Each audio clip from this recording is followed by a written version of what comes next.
आदित्यनाथ योगी ईश्वर की शपथ लेता हूं। जो जान बचाएगा वही सच्चा साथी है, बाकी तो अवसरवादी है।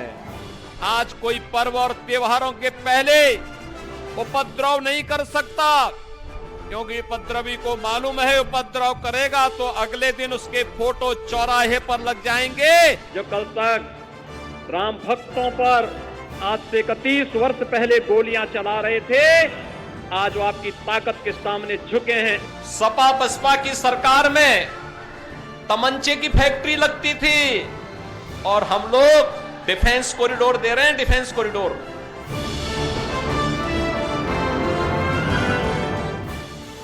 योगी आ गए, धूम धड़ाके के साथ आ गए, डंके की चोट पर आ गए।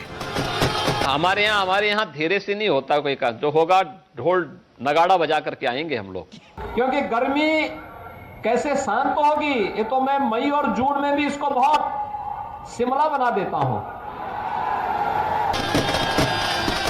पर योगी कैसे आए, क्यों आए और प्रचंड बहुमत कैसे लेकर आए? सवालों के पीछे कई सवाल हैं, पर इन सवालों का जवाब तभी मिल सकता है जब आपको ये पता हो कि योगी आदित्यनाथ राजनीति में कैसे आए। गोरखपुर पूर्वी उत्तर प्रदेश यानी पूर्वांचल की सबसे हॉट सीट रही। गोरक्षनाथ पीठ यहाँ होने की वजह से मठ को लेकर वोटर के दिल दिमाग में बहुत गहरी आस्था रही।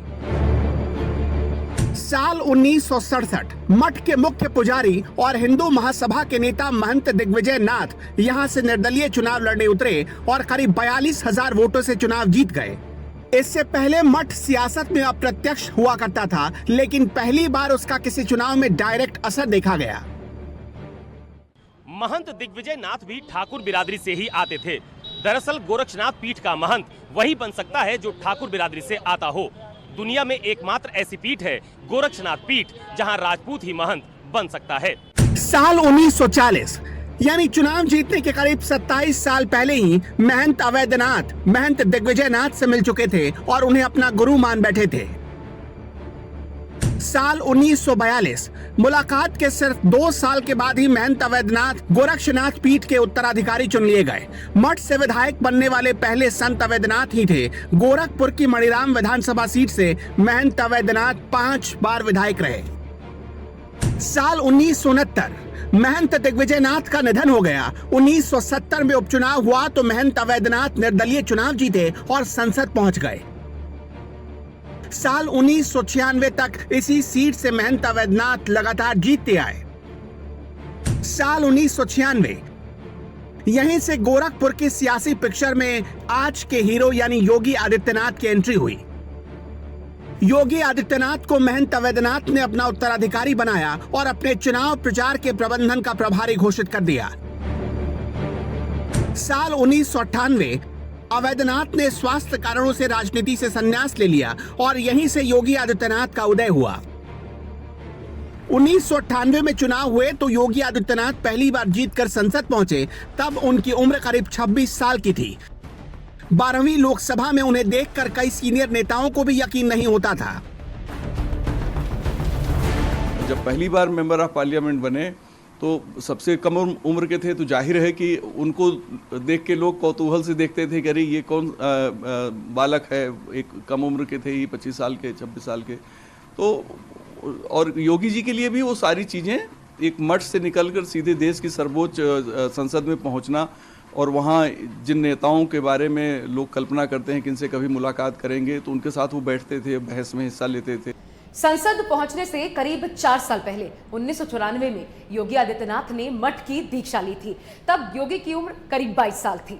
महंत अवैधनाथ ने ही योगी को पंथ की दीक्षा दिलाई थी। ये वो दौर था जब पत्ता भी हिलता था तो पूर्वांचल में हरिशंकर तिवारी और वीरेंद्र प्रताप शाही जैसे बाहुबलियों के इशारे पर योगी तब यूथ थे, अच्छा बोलते थे, लिहाजा स्टूडेंट्स और यूथ में उनकी पॉपुलैरिटी जबरदस्त बढ़ चुकी थी। वो डिमांड में आ चुके थे। साल 1994 1998 में पहली जीत 26,000 वोटों से मिली। 1999 में योगी को दूसरी जीत सिर्फ 7,000 वोटों से मिली थी। 2004 में जब योगी तीसरी बार जीते तब करीब 1,40,000 वोटों से जीते। 2009 में जब योगी चौथी बार जीते तो अंतर बढ़कर 2,20,000 वोटों का हो गया। 2014 में सारे रिकॉर्ड टूट गए और 3 लाख से ज्यादा वोटों से योगी जीत गए। गोरखपुर में रहना है तो योगी योगी कहना है, ये नारा उस दौर में घर घर में मशहूर हो गया। योगी की इस पॉपुलैरिटी के पीछे 3 जबरदस्त कारण थे। पहला, वो वाया नहीं बल्कि लोगों से डायरेक्ट मिलते थे, फिर चाहे मिलने वाला हिंदू हो या मुसलमान या फिर किसी जाति का हो। दूसरा, जनता दरबार। ये सीख योगी आदित्यनाथ को उनके गुरु महंत अवैधनाथ से मिली थी। योगी के जनता दरबार में टिकट कंफर्म करवाने से लेकर पुलिस का एक्शन रुकवाने तक हर छोटी से छोटी और बड़ी से बड़ी शिकायत योगी गंभीरता से लेते थे और इस पर एक्शन भी होता था। तीसरा, योगी के काम करने का अपना अलग स्टाइल। किसी गरीब का अगर काम रुका हो और उसने योगी आदित्यनाथ के दरबार में गुहार लगा दी तो उसका काम होना तय माना जाता था। पहले अधिकारी के पास चिट्ठी जाती थी, काम नहीं बना तो फोन जाता था और उससे भी बात नहीं बनी तो योगी खुद चले जाते थे और बात तब भी नहीं बनती तो इसके बाद धरना प्रदर्शन शुरू हो जाता था। योगी आदित्यनाथ जब तक सांसद रहे अपने गुरु अवैधनाथ के मॉडल पर ही चलते रहे। सीएम बने तो वो नरेंद्र मोदी के मॉडल पर चले। सांसद के तौर पर योगी आदित्यनाथ लगातार जनता दरबार लगाते रहे और संसद में सबसे एक्टिव सांसदों में योगी आदित्यनाथ की गिनती की जाती रही है। लेकिन मुख्यमंत्री बनते ही उन्होंने गुजरात मॉडल को भी पीछे ढकेल दिया। जब सांसद थे तो गोरखपुर से जुड़े बहुत से अधिकारी हमारे जो मित्र हैं बताते हैं कि बहुत व्यवस्थित तरीके से जनता से जुड़े कामों पर चिट्ठी लिखना, संबंधित अधिकारी से बात करना, कभी कभी जब जेन्युइन बात नहीं सुनी जाती थी तो खुद वहां पहुंच जाना, और अगर इशू बड़ा हो गया और अफसरों की हठ धर्मता सामने आ गई तो उनके सामने कई बार योगी ने अपना हठयोग भी दिखाया है। गोरखपुर में धरने पर बैठे हैं, लंबे धरने पर बैठे हैं, जेल तक गए हैं। लोकतंत्र की ताकत कितनी मजबूत होती है आपने उसका एहसास कराया, और उस ताकत का एहसास है जो कल तक राम भक्तों पर आज से 31 वर्ष पहले गोलियां चला रहे थे, आज वो आपकी ताकत के सामने झुके हैं। अब लगता है कि अगर कुछ और वर्ष आप इसी प्रकार से ले चले तो अगली कार्य सेवा के लिए वे और उनकी पूरी खानदान लाइन पर खड़े होते हुए दिखाई देंगे। आप देखना, अगली कार्य सेवा जब होगी तब गोली नहीं चलेगी, तब राम भक्तों पर, कृष्ण भक्तों पर पुष्पों की वर्षा होगी। योगी बिल्कुल ऐसे ही हैं, खरी खरी बोलते हैं और उनकी यही चीज उनके भाषण को और दमदार और असरदार बना देती है। लोगों को लगता है कि वो कट्टर हिंदू हैं, लेकिन असल में जहां जहां और जब जब हिंदुओं पर आँच आई तब तब ही योगी आदित्यनाथ बोले। साल 1999 में गोरखपुर में एक बड़ी घटना हुई। पंचरुखिया केस के नाम से इसे जाना जाता है। योगी का कद इसके बाद और बढ़ गया और तभी से उन्हें हार्ड लाइनर माना जाने लगा। इसी केस से योगी आदित्यनाथ की अदावत हरिशंकर तिवारी और शिव प्रताप शुक्ला के साथ बढ़ गई। साल 1999 उत्तर प्रदेश में कल्याण सिंह मुख्यमंत्री थे और बीजेपी के गठबंधन की सरकार चला रहे थे। हरिशंकर तिवारी और शिव प्रताप शुक्ला लखनऊ में मंत्री बनकर बैठे थे। दोनों चाहते थे कि इस केस में योगी को गिरफ्तार कर लिया जाए। पुलिस ने पूरी कोशिश भी की लेकिन योगी को गिरफ्तार नहीं कर पाई, क्योंकि योगी के लिए तब चट्टान की तरह खड़े हो गए थे तत्कालीन गृह मंत्री लाल कृष्ण आडवाणी। साल 2002 रामनवमी का मौका था और योगी आदित्यनाथ ने हिंदू युवा वाहिनी बनाई। इसी साल राधा मोहन दास अग्रवाल को हिंदू महासभा के टिकट पर गोरखपुर से चुनाव में उतारा गया, जिन्होंने बीजेपी के तत्कालीन कैबिनेट मंत्री शिव प्रताप शुक्ला को भारी वोटों से हरा दिया। राधा मोहन दास अग्रवाल की जीत का कारण योगी आदित्यनाथ ही बने थे। इसके ठीक 5 साल के बाद यानी साल 2007 में कुछ मीडिया रिपोर्ट्स ने इस बात का दावा किया था कि योगी आदित्यनाथ ने विधानसभा चुनाव में अपने 70 उम्मीदवारों को उतारने की जिद रखी थी। हालांकि बाद में आलाकमान से उनका समझौता हो गया था। तभी दुनिया ने देख लिया था कि अगर योगी आदित्यनाथ आलाकमान के सामने झुक सकते हैं तो जरूरत पड़ने पर आलाकमान को भी झुका सकते हैं। योगी के बागी स्वभाव को लेकर एक और उदाहरण अक्सर दिया जाता है। जब एक सांसद होते हुए भी योगी ने पार्टी विप को तोड़ दिया। मार्च 2010 में आदित्यनाथ उन सांसदों में शुमार थे जो संसद में महिला आरक्षण बिल पर पार्टी विप को नहीं मान रहे थे। योगी महिला आरक्षण के खिलाफ थे और उनका मानना था कि महिलाओं को राजनीतिक पार्टियां अगर ज्यादा मौके देती हैं तो इस बिल की जरूरत ही नहीं पड़ेगी। उनकी नजर में यह बिल सिर्फ एक छलावा था।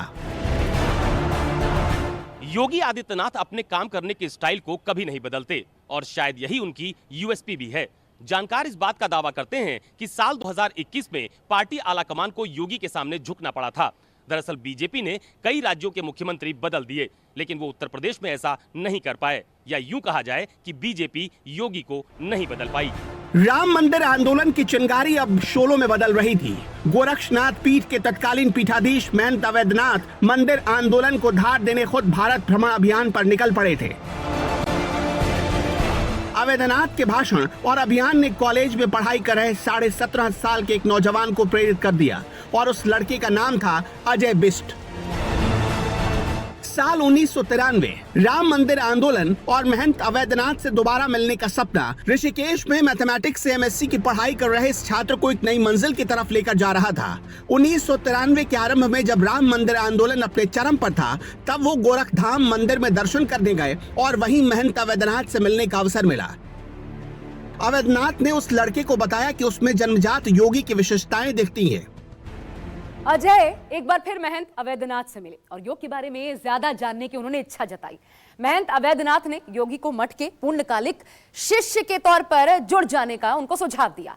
मन में कई तरह के विचार लेकर अजय वापस लौटे, लेकिन वो महंत अवैधनाथ से काफी प्रभावित हुए और इसके 2 महीने बाद महंत अवैधनाथ की तबीयत ज्यादा बिगड़ गई। दिल्ली के एम्स में अजय बिष्ट महंत अवैधनाथ से मिलने पहुंचे। यहाँ उन्हें फिर से मठ में आने का न्योता मिला। इस बार महंत जी ने अजय बिष्ट नाम के उस लड़के को समझाया कि उसमें वो अपना उत्तराधिकारी देखते हैं। उनकी तबीयत ठीक रहती नहीं और इसलिए जल्द से जल्द उनकी गद्दी संभाल लेनी चाहिए। नवंबर 1993 अजय बिष्ट ने अपने परिवार को कुछ भी नहीं बताया। अपना घर परिवार, पढ़ाई लिखाई और सब कुछ छोड़कर गोरखपुर चले गए। 15 फरवरी 1994 बसंत पंचमी का मौका था। महंत अवैधनाथ ने अजय का नाम पंत योगी के तौर पर अभिषेक कर दिया और इस तरह से अजय बिष्ट से योगी आदित्यनाथ का उदय हुआ। योगी आदित्यनाथ के पास आलीशान बंगला है, लेकिन उनका अपना नहीं है। मुख्यमंत्री के तौर पर उन्हें यह बंगला मिला है, पर इस बंगले भर से योगी की लाइफ को मत आंकिए। योगी की असली लाइफस्टाइल को करीब से देखना है तो आपको मठ में जाना पड़ेगा। मठ में जहां योगी आदित्यनाथ रहते हैं वहां पर 12 बाई 12 का एक कमरा है। इसमें एक बिस्तर, एक टेबल है और इसी मठ में एक गौशाला भी है जिसमें करीब 400 गायें रहती हैं। योगी जब जब गोरखपुर जाते हैं तब तब गायों की सेवा में व्यस्त हो जाते हैं। मुख्यमंत्री बनने के बाद भी इस रूटीन में कोई बदलाव नहीं आया। नमस्कार, मैं हूं मानक गुप्ता। अगर आपको हमारा ये वीडियो पसंद आया हो तो इसे लाइक और शेयर जरूर करें और हाँ, हमें सब्सक्राइब और फॉलो करना ना भूलें ताकि आप देश और दुनिया की कोई खबर मिस ना करें। चाहे कोई ब्रेकिंग न्यूज हो या कोरोना वायरस से जुड़ी कोई भी अपडेट, पॉलिटिक्स हो या आपकी जेब से जुड़ी कोई खबर, इलेक्शन की कोई न्यूज हो, कोई कंट्रोवर्सी हो या फिर कोई वायरल वीडियो, सब कुछ मिलेगा न्यूज़ 24 पर। तो जुड़े रहिए हमारे साथ और देखते रहिए न्यूज़ 24।